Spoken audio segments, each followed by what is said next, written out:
Namaskar. Welcome to another episode of Editorial. Okay, today let us discuss Adani. Let us discuss Hindenburg. Let us discuss what really happened.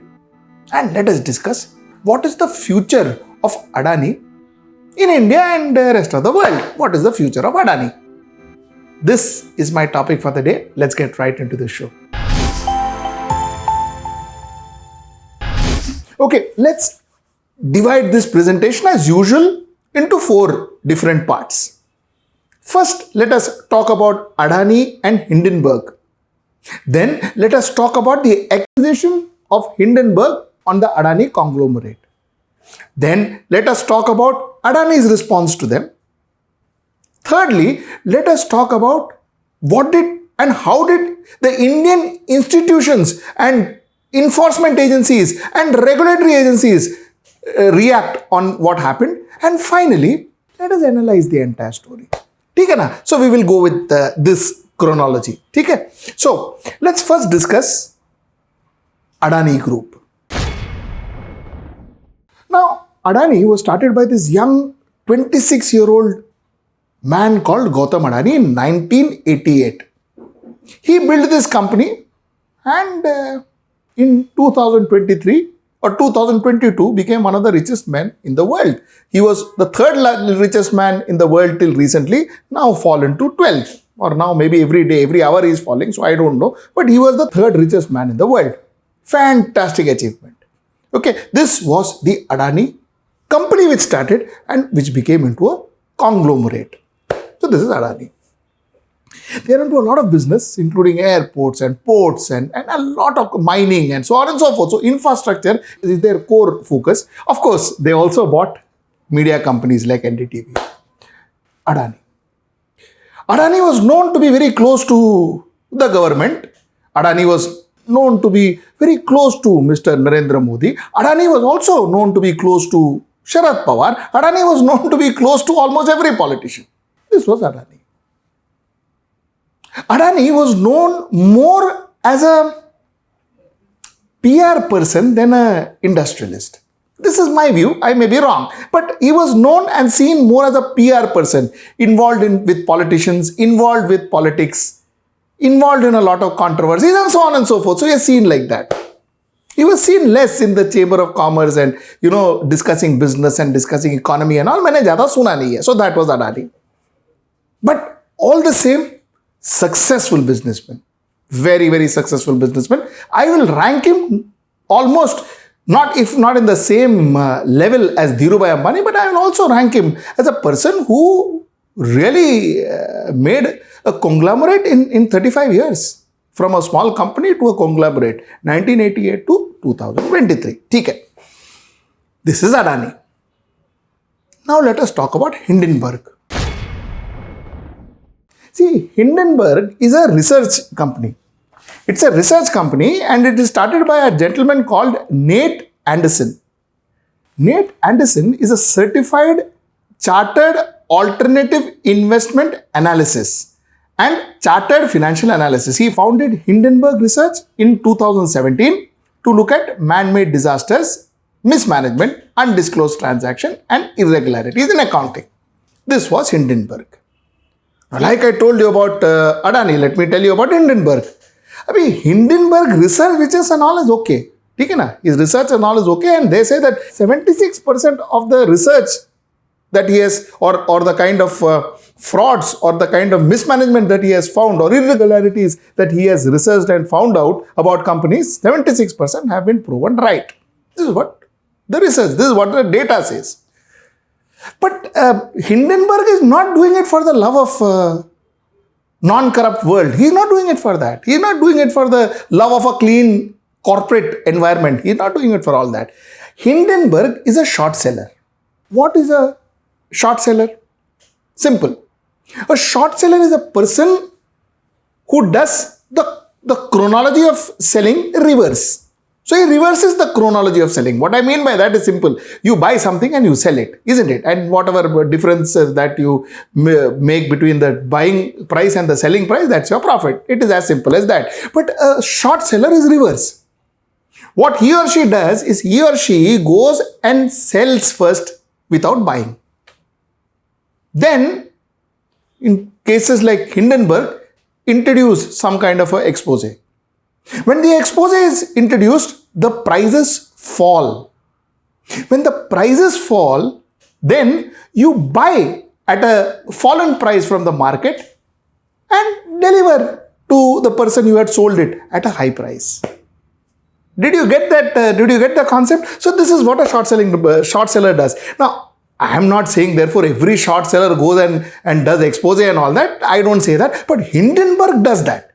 Hindenburg Research is made to ensure that it helps them to short sell. It helps them to make more profits. Okay, na? So this is the understanding. Now mind you, therefore, Hindenburg definitely did it for profits. Like I told you, Hindenburg doesn't do it for corporate benefit and corporate welfare and all that. उसके लिए नहीं करता है. Hindenburg did it for profit. But that being said, it is not that what they said is necessarily all false or necessarily all lies or cooked up story and all. वैसे भी normally नहीं है, necessarily नहीं है. मुझे नहीं मालूम. Let the truth be out. But necessarily it is not like that. Like I told you before, 76% of the exposes they have come out with are normally proven right. ठीक है ना? So now we know what is Adani. Now we know what is Hindenburg. Now let us understand what Hindenburg told about Adani. Hindenburg's acquisition were as follows. Number one, they accused Adani Group of companies of perpetrated use of offshore shell entities and stock manipulation. That is the first. The second accusation is they identified 38 alleged shell companies based out of Mauritius, controlled by Vinod Adani, along with several other similar firms based in Cyprus, the UAE, Singapore, and several Caribbean islands. Number 3, shell companies are used for stock manipulation and laundering money, using Adani Group's private companies onto the books of listed firms in order to maintain the appearance of financial health and solvency. Finally, the report highlighted Adani companies to be in substantial debt, primarily saying that entire accounts is fudged. Primarily saying that, Baba, the company is debt-ridden. You are just showing fictitious financial health. Finally, what they said is, listen, you know what? You are laundering money. You are opening shell companies to manipulate stocks. Chalo. Now let us go to the answers that Adani gave. Gautam Adani Group on Sunday called this allegation calculated attack on India, its institution and growth story, saying that allegations are nothing but a lie. This is what they said. In fact, their chief financial officer, Jugeshender Singh, compared the Indian market's reaction to one of the horrific events from the country's colonial past under the British rule. In Jallianwala Bagh, only one Englishman gave the order and the rest of the Indian army men fired or policemen fired at the people and killed Indians. So he said, yaar, tum log na, your colonial rule hai yaar. He said, you know, one British said that and you are selling my stock. This is what he said. TK. He played nationalism. Okay, he said that all this is happening. The group said all this is happening because they want to torment an Indian company, Baba. There is nothing, no truth to this. This was their response. And a lot of people say that, kuch khas answer nahi tha. There was no strong argument that was placed back or that was given back to Hindenburg. So, the biggest argument was that, all this is happening because we are Indians. This was the answer. Let us understand, after this expose, what were the reactions of government of India, various government bodies of India. Let us talk about that. The NSE said that it had placed additional surveillance measures, ASM framework, on shares of Adani Enterprises, Adani Ports and Ambuja Cement. Further, the NSE, National Stock Exchange, also put two Adani Group stock, Adani Ports and Special Economic Zone Limited and Ambuja Cement under Futures and Options F&O ban on Friday. RBI has sought details from bank about the exposure of the group. According to media reports, SEBI is examining the recent crash in the shares of Adani Group and looking into possibility of irregularities of the flagship company. Now SEBI is thinking, they're looking into possibilities of irregularities. Till now they have found nothing. Now they are looking into it. Okay. There was some international jolts also. Global index, S&P Dow Jones indices on Thursday said that it would remove shares of Adani Enterprise from widely used sustainability indices effective February 7th, which could make the shares less appealing to sustainability-minded funds. Switzerland's second biggest bank, Credit Suisse, and Citicorp's wealth arm have stopped loans to Adani Group. Now, the government responded saying that the exposure of SBI and LIC to any particular company is much lower than what would cause any investor in banks or insurance companies to be concerned. So there is no reason for a depositor and policyholder or investor in any of the nationalized bank or insurance companies to be concerned about the outcome of one company. They were very clear about it. Okay. So government said, yeah, there's no concern and all. No, none of our institutions have loaned them money and all of that. So you don't be worried. So predominantly the government concerns, the enforcement agencies, regulatory agencies, they have said we will look into it, we will look at it, we will see, we will do whatever is necessary. Some people said that we will put a stop on that, we will put a stop on it. All of this were the reactions. Okay, to possibly one of the largest financial exposés in the country. Okay? So this is broadly what has happened till now in very simple terms. Now let us get into analysis of the situation. The first question that one tends to ask is what I was asking since I started is what is our enforcement agencies, what are our enforcement agencies doing?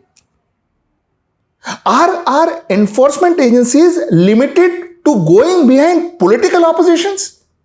Are our enforcement agencies more bothered about Sanjay Raut and Anil Deshmukh? So I am worried.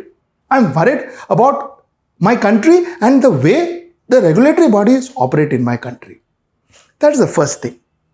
The second thing, does this mean that now the Bharatiya Janata Party, the ruling government, not only disown Gautam Adani and disown the Adani Group? Will that happen? Chances are no, it will not happen. I will tell you why. Because see, somewhere down the line, these are money bags.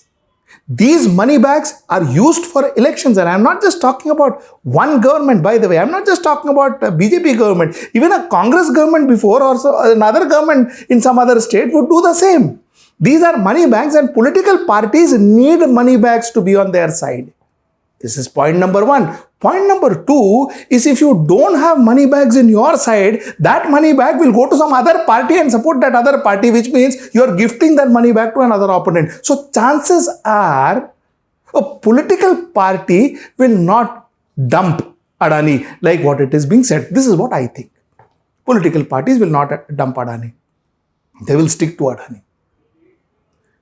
And to my mind, a lot of these internal agencies, internal investigating agencies and enforcement agencies and all of this will wither away. It will all go away. Because like I said, law, according to me, again I say this, according to me, I think law is different for a different class of people in our country. So for this class of people, all this will wither away. And very soon he will find himself absolutely given a clean sheet. Okay, this is what I believe. Now let us come to the last point. In an ideal circumstances, what should we be done? Should India and Indians look at pulling down Adani? Look at trying to close down Adani? Is that what we need to do? I think no. One should view Adani and Gautam Adani as two different individuals. Adani is a company. This company does not necessarily belong to Gautam Adani. It does not belong to Gautam Adani alone. That's the thing I wanted to say. It doesn't belong to Gautam Adani alone. A company like Adani belongs to hundreds of crores of people of India. You know why? Because a lot of people have invested in Adani. A lot of people work for Adani. A lot of people are vendors to Adani. And it is all their sweat and blood that made, for the last 35 years, that made Adani what it is today. 35 years of investment of people of India. 35 years of investment. Pulling that 35 years of investment down to ground and wasting every common Indian's investment is easy. 2 minutes. I would rather think that Adani needs to be healed rather than killed. One needs to heal Adani. Let Adani be healed. Let Adani be corrected and let Adani be relaunched. Not for Gautam Adani, but for those hundreds of crores of people who have invested, who are working, who have given their lives, who have put in their monies into the group. For them. Because it's easy to pull down a company saying that, "Arey, cheating kya band karo." It is easy to do that. But it is very difficult. And it takes decades, multiple decades, to build companies like this. So, my opinion, Adani should be healed. Gautam Adani is something that, it is between him and the lawmakers and the law enforcement agencies. I wouldn't want to say much about that. So that's my point of view on the subject. Till I see you next time. That's tomorrow. And tomorrow I'm going to talk to, I will have a very interesting editorial tomorrow. Tomorrow I'm going to talk to a couple of very senior people who have walked along with Rahul Gandhi. I want to know from them what exactly has the Bharat Jodo actually achieved for both Congress and Rahul Gandhi. Also, I want to have first-hand experience from these people who have walked along with him. What did they talk to him? What was his reaction? What was going on in his mind when he was walking? All these things I would want to know from them. So tomorrow is an interesting editorial. Do watch at 10 p.m. Till then, namaskar. To know about the latest updates on our new news app, go on your Android or iOS, search for HW News Network. Download our app, choose the language you prefer to get updates in, and be up to date with the latest news.